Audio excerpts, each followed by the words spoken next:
Hello guys and welcome to part 3 of our ARL TV Leo Bodnar review. If you haven't seen the first two parts, what have you been doing? The link's in the description, go and check them out now. Lee Thompson and Alex Simpson with me again. We're here to talk about the SLI visual display. What did you make of it? So we had the SLI Pro set up with the GT wheel. It's the main thing, Alex, that we could tell with it compared to the displays that we've used with our wheels before. It's just a crazy update rate on it, right? Yeah, I mean, you'll see it on some of the videos, but so fast at updating. The RPMs, everything's really accurate there as well. So, I mean, some of the guys that run, say, like the IndyCar on the ovals and things like that, where you want to shift absolutely the latest possible option without hitting the rev limit, I think this is going to be like perfect for them. But I was also saying earlier on about like the SLI and not being like overly bright, but updates like super fast and accurate. And that's one thing I found with like my setup is that I turn that stuff off because it doesn't update in the right times. It's behind, so it tells you to shift too early. It's the SLI Pro, it's decent. Thunderleds are going to be announcing software very soon. They might have already done it by the time this video comes out. In fact, that's going to be supporting the SLIs.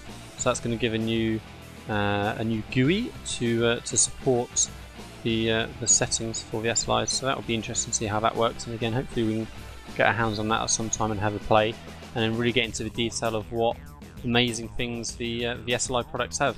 We're waiting for the SLI F1 to be released. That's going to be coming any soon. I haven't got a release date for that, but I'm imagining that's going to be any moment. We saw a nice big box full of SLI F1s ready to be shipped out, ready at Leo Bodnar. So that's going to be very interesting to see what that offers above and beyond the Pro version.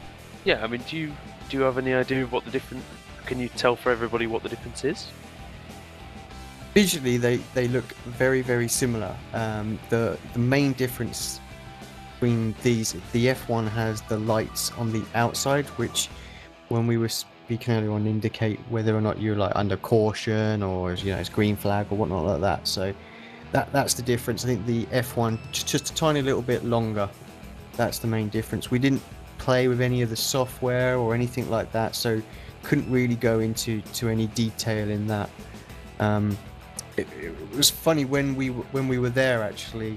John pulled out a McLaren 2009 McLaren F1 wheel that they basically stripped apart. I just need to be clear here. This isn't a replica. They produced their SLI before getting hold of this wheel, but the configuration, I mean, they are almost spot on. It's obviously a different electronics division and whatnot, but yeah, they've done a fantastic job with it, and it looks so much like the real F1 wheel that they modelled it after. So top marks for the quality job on that. So right, and then at the end of the day, John Beeson very kindly let us have a quick play around with their developer kit of Oculus Rift. So that was very exciting, just for him to let us a quick try with their sim steering wheel in iRacing, and that's going to be a great product to look out for the future as well. Hopefully being released in 2014. Just to be clear, that's a virtual reality headset, isn't it? So what you see where you look. Yep, that's where you look. It's like head tracking software, isn't it? But it's inside a headset. Is it, just a quick question before we finish? Is the headset heavy? Is it usable? Surprisingly light.